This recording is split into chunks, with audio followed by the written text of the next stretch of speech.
তাহলে ফিতরা কে দিবে বলেন তো, সকলে বলেন কে দিবে? এক নাম্বার, ফিতরা ওই ব্যক্তি দিবে ঈদের দিন সূর্যোদয়ের আগে, ঈদের দিন সূর্য ওঠার আগে যার কাছে 52.5 তোলা রূপা পরিমাণ সম্পদ থাকবে বা সম্পদের মালিক হবে, ওই ব্যক্তি ফিতরা দিবে, তার উপর ফিতরা দেওয়া ওয়াজিব হয়ে যায়। এবার আপনারা একটু মুখ খুলে বলেন ফিতরা কে দিবে? এটা ক্লাস বলেন। ঈদের দিন সূর্য ওঠার আগে যার কাছে 52.5 তোলা পরিমাণ রূপার সম্পদ বা এইরকম টাকা যার কাছে থাকবে, সেই ব্যক্তি কি ফিতরা দিবে ঈদের দিন সূর্য ওঠার আগে। এটা আগে মনে রাখেন। আসেন, আরেকটা কথা হলো ফিতরা কে দিবে?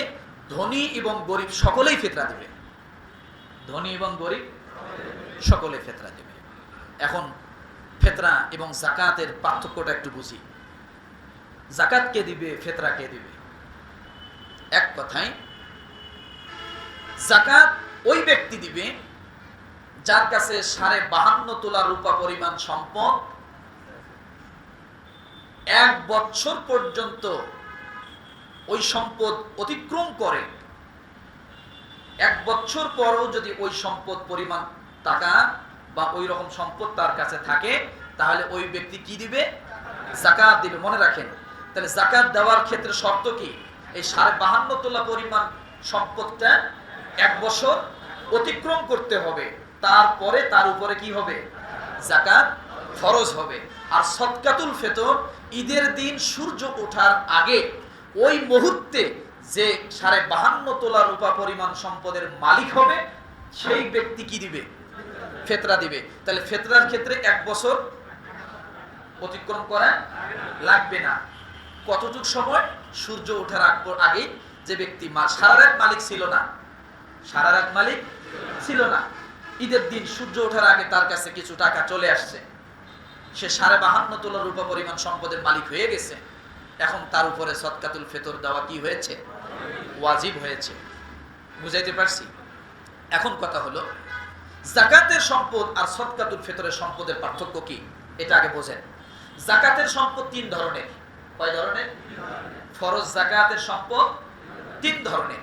1 স্বর্ণরূপা, 2 নগদ টাকা, হয়তো আপনার ব্যাংকে আছে, আপনার ঘরে আছে, অথবা ব্যবসায়িকের ভিতরে ক্যাশ টাকাটা আছে। তাহলে ব্যাংকে থাকলেও সেটা নগদ, আপনার কাছে থাকলেও সেটা কি নগদ, অন্যের কাছে জমা থাকলেও সেটা নগদ, নগদ টাকা। 3য় নম্বরে ব্যবসায়ী পণ্য। কি বলেন তো? এই যাকাতের 3টা সম্পদ, স্বর্ণরূপা, নগদ টাকা, ব্যবসায়িক পণ্য। এই সম্পদের ভিতরে যদি আপনার কাছে এই পরিমাণ টাকা থাকে, 52.5 তোলা রূপা পরিমাণ হয়, সেটা 1 বছর অতিক্রম করার পরে আপনি যাকাত ফরজ আপনার উপরে কি হবে? করতে হবে। এখন সদকাতুল ফিতরের ক্ষেত্রে কি হবে? সদকাতুল ফিতরের ক্ষেত্রে আপনার 4টে বস্তু। কয়টা বস্তু?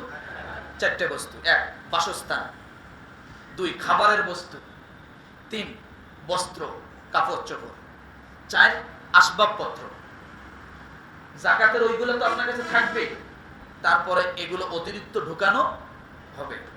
মনে করেন আপনার কাছে আপনার 2টা রুম আছে, যে রুম 2টা আপনি ব্যবহার করেন, কিন্তু ওই বাড়িতে আপনার রুম আছে 5টা। কয়টা? অনেকে ঘুমাচ্ছে না, ঘুমাইতেছে। রুম আছে কয়টা? এখন আপনি ব্যবহার করেন কয়টা? বাকি আছে কয়টা? এই 3টা রুম আপনার সদকাতুল ফিতরের ক্ষেত্রে হিসাবযোগ্য, কিন্তু যাকাতের ক্ষেত্রে না। যাকাতের ক্ষেত্রে আপনার 100 বাড়ি থাকলেও সেটা যাকাতের সম্পদ হিসেবে গণ্য হবে না, কিন্তু 100 বাড়ির ইনকামের মধ্যে আপনার যাকাতের সম্পদ হিসেবে গণ্য হবে। আপনার 100 ফ্যাক্টরি আছে, 100 ফ্যাক্টরির বিল্ডিং যাকাতের ক্ষেত্রে আসবে না। আসবে কি? ওই ফ্যাক্টরির যত কাঁচামাল আছে, যেটা আপনি ব্যবসায়ী হিসেবে পণ্য ক্রয় করেছেন, আমদানি করবেন, এইগুলোর উপরে যাকাত ফরজ হবে। 100 বিল্ডিং এর উপরে যাকাত ফরজ। আপনার 100 গাড়ি আছে, 100 গাড়ির উপরে যাকাত ফরজ হবে না, কিন্তু 100 গাড়ির ইনকাম যদি থাকে, ওই ইনকামের উপরে যাকাত কি হবে? কিন্তু সদকাতুল ফিতরের ক্ষেত্রে ভিন্ন। কি সেটা? আপনার 100 বিল্ডিং আছে, 100 বিল্ডিং এর উপরে সদকাতুল ফিতরের হিসাব আসবে। 100 ফ্যাক্টরি আছে, সদকাতুল ফিতরের হিসাব আসবে। আপনার 5টা রুম আছে, 3টা ব্যবহার করেন, 2টা করেন না, এই 2টা সদকাতুল ফিতরের সম্পদের মধ্যে আসবে। আপনার জমি আছে 100 বিঘা, আপনার মনে করেন 1 বিঘা জমির ধান আপনি সারা বছর খান, আর বাকি আছে কত বিঘা? 99 বিঘা আপনার সদকাতুল ফিতরের ভিতরে আসবে, কিন্তু সেটা যাকাতের ক্ষেত্রে যাবে না। বুঝাইতে পারছি? অর্থাৎ সহজ করে দেই, আপনার নিত্য প্রয়োজনীয় যা আছে, যা লাগে, তা বাদ দিয়া অতিরিক্ত অতিরঞ্জিত যা আছে তা সবই সদকাতুল ফিতরের সম্পদ হিসেবে গণ্য হবে। যেমন আপনার বাড়িতে আমার মা বোনেরা পাতিল ব্যবহার করে, তাদের পাতিল লাগে 4-5টা পাতিল, কড়াই হলে কিন্তু রান্না হয়ে যায়, হয় কি হয় না? কিন্তু সানসেটের মধ্যে পাতিল রাখছে আরো 20টা, সারা বছর ব্যবহার করে নাই, পলি দিয়ে মোড়ায় সুন্দর করে সাজায় রাখছে। কেন? কবে মেয়ে বিয়ে দিবে, ছেলে বিয়ে দিবে, আত্মীয় আসবে, সেই দিন ওই পাতিলে রান্না করবে। কথা বলেন? আপনার যাকাতের ক্ষেত্রে ওই সম্পদটা আসবে না, কিন্তু সদকাতুল ফিতরের ক্ষেত্রে ওই পাতিলের হিসাব দেওয়া আসবে। আপনার কাপড় লাগে, আমার মা বোনদের অনেক শাড়ি আছে, সারা বছর শাড়ি পরছে 3টা, কিন্তু শাড়ি আছে কয়টা? মিনিমাম 20টা। 3 শাড়ি বাদ দিয়ে আরো 17টা শাড়ি পরিত্যক্ত আছে, শোকেসের ভিতরে আছে না নাই? সদকাতুল ফিতরের ক্ষেত্রে বাকি 17টা শাড়ির হিসাব আসবে, যাকাতের ক্ষেত্রে সেটা আসবে। এইভাবে মিলায় নেবেন, আর বেশি বলবো না, সময় কম। তাহলে সদকা এবং যাকাত পার্থক্য হয়েছে কি? সদকাতুল ফিতর সে দিবে নিত্য প্রয়োজনীয় সমস্ত ব্যবহারের জিনিস বাদ দিয়া অতিরিক্ত যা আছে। আপনি ভাইজান, আপনার 3টা শার্ট হলে হয়, 5টা শার্ট হলে হয়, 5টা প্যান্ট হলে হয়, কিন্তু আপনার এই পরিমাণ শার্ট আর প্যান্ট আছে, আপনি বছরে এমনও আছে যে একটা শার্ট প্যান্ট বাইর করেন নাই, এখনো শোকেসে ওই ভাঁজ করাই আছে না নাই? আপনার ওগুলোর উপরে যাকাত, সদকাতুল ফিতর আসবে। এই জন্য আপনার ব্যবহারের যোগ্য যা আছে তা বাদ দিয়ে অতিরিক্ত যা আছে সবগুলোর উপরেই হিসাব করে সদকাতুল ফিতর। এই হিসাব করলে এবার বলেন তো, সদকাতুল ফিতর আমাদের উপর ওয়াজিব হয় কি হয় না? হয় কি হয় না? হয়। তাহলে পেয়েছি। 4 নাম্বার আসেন, সদকাতুল ফিতর কি দিবেন? সদকাতুল ফিতর কি দিবে? কে দিবে তো বললাম এতক্ষণ। 4 নম্বরে সদকাতুল ফিতর কি দিবে? আপনি যদি খেজুরের হিসাব করেন তাহলে হবে 3 কেজি 300 গ্রাম। 3 কেজি। এইভাবে জব, পনির, কিশমিশ এগুলোর যদি আপনি হিসাব করেন, এটাকে একসা বলে। 3 কেজি 300 গ্রামকে কি বলে? একসা বলে। আপনি যদি গমের হিসাব করেন তাহলে 1 কেজি 650 গ্রাম।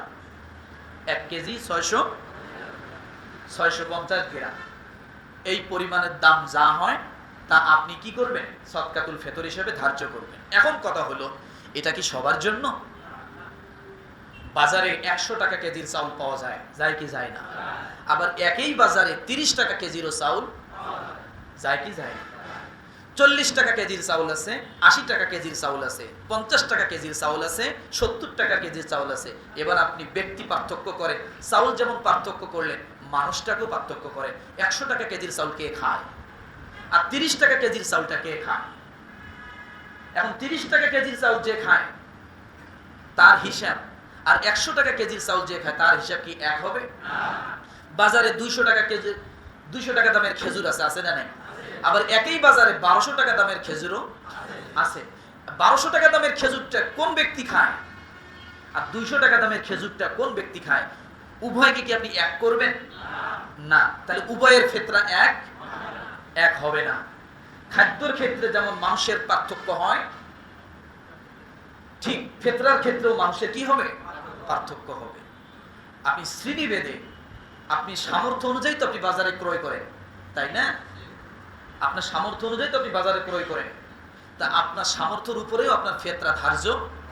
তাহলে 110 টাকা বাংলাদেশ এবার নির্ধারণ করছে সর্বনিম্ন 110 টাকা, সর্বোচ্চ 3000 টাকার উপরে। তাহলে এটা কি করা ঠিক আছে না বেঠিক হয়েছে? অনেকে শুনিয়ে বলে, হুজুর জীবনে 3000 টাকা ফিতরার কথা তো শুনি নেই। আর শুনবেন না কেন?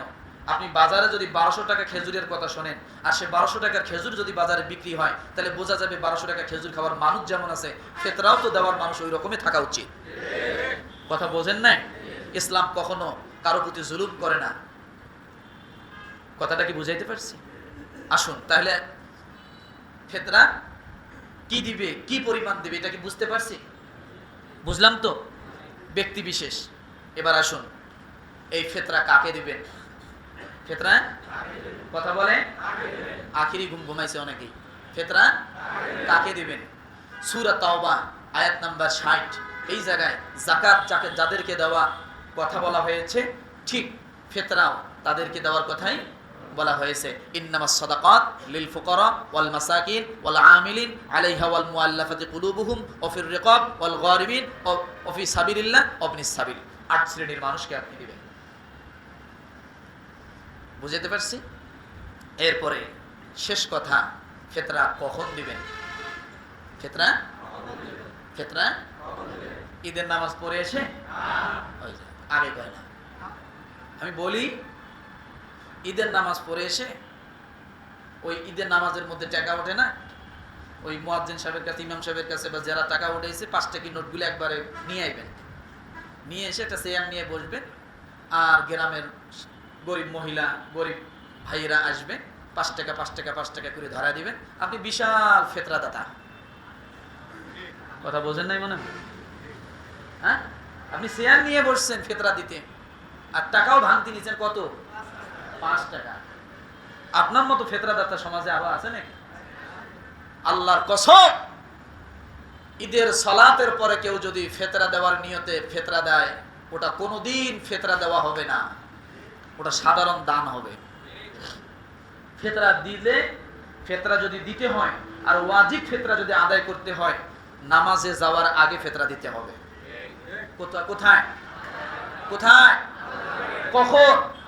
নামাজে যাওয়ার আগে ফিতরা দিতে হবে। আপনি নামাজের পরে যদি 5000 টাকাও ফিতরা দেন, ওই 5000 টাকা সাধারণ সদকা, সাধারণ দান হবে, ওয়াজিব ফিতরা আপনার আদায় হবে না।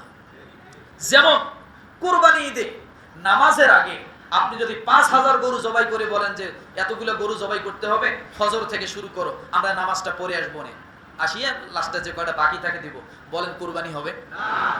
কুরবানি হবে? নামাজের আগে কুরবানি 100 গরু জবাই করলে যেমন গরু কুরবানি হবে না, ঠিক ঈদুল ফিতরের সময়, ঈদুল ফিতরের নামাজের পরে যদি কেউ ফিতরা দেয়, তার ফিতরা আদায় হবে না। তাহলে ঈদুল ফিতরের সময় নামাজের আগে, বোঝে নাই?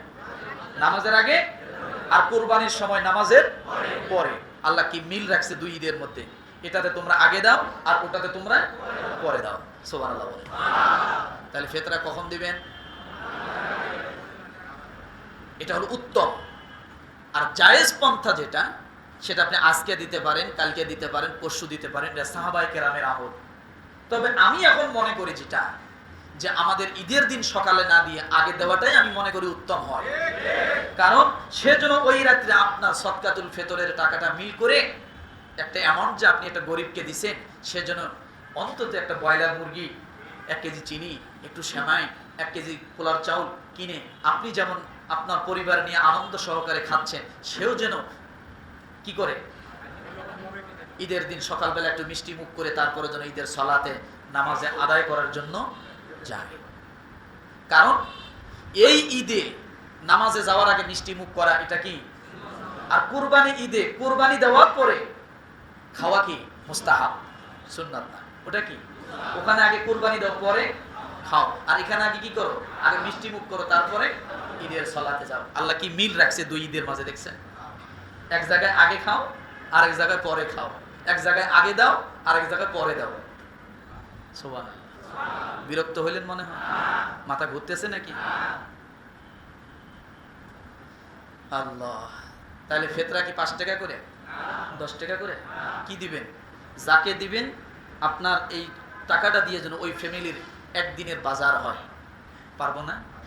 এক বেলা তার পরিবার বাচ্চা কাচ্চা নিয়ে যেন একটু শান্তি করে খায়, এই অ্যামাউন্টটা দিবেন। সেটা আমি 110 টাকা বুঝি না। ইসলামী ফাউন্ডেশনের এই সমস্ত জায়গায় ঠাড়া পড়া দরকার। এরা সর্বনিম্ন হিসাবটা সবসময় জাতির কাছে বলে, কিন্তু এই টাকা দিয়া 110 টাকা দিয়ে কি পাওয়া যায়? কি পাওয়া যায়? কিছু হয়? কি হিসেব করে? আল্লাহ মাফ করুক।